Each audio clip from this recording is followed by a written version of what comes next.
Hey there fellow travelers, Mark here with Walter's World, and today we're here in Alberobello, a UNESCO World Heritage Site. You see those Trulli buildings behind you, the cone buildings? It's a super cool place to be. It's about an hour outside of Bari. So Alberobello means actually beautiful forest, but you're not going to see too many forests. You're going to see these Trulli houses all over this town, but this is a UNESCO World Heritage Site with these buildings because it's actually stacked up one on top of each other.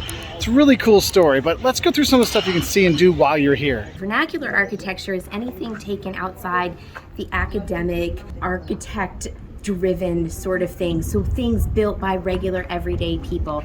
And these truly are built by everyday people, and they are the perfect example of vernacular architecture because not only are they just made by regular people, they're made with materials that are found on site, and they pretty much didn't have to do anything to them. In the past, it was all just dry stack, where they just put things up with no mortar, and all those beautiful conical things, those roofs right there, same thing, dry stack, there's just nothing in between it. One of the things you can do if you're going to come here to Alberobello is you can actually stay in some of these Trullis, because our guy was telling us 1/3 are empty, 1/3 are with locals, and 1/3 are for accommodation for tourists. So you can actually stay in them when you're here, which is kind of cool. And you'll see these little water fountains around the town. You can get water from there if you want to fill up your water bottles or wash your hands off or whatever, or just to cool down from the heat when you're walking around Alberobello. So just have a heads up.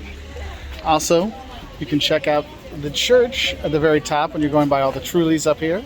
One thing I want to mention, some of the guys actually brought this up to me about things you hear online. It was that, oh, you could just take out the keystone underneath here and this entire thing would collapse down.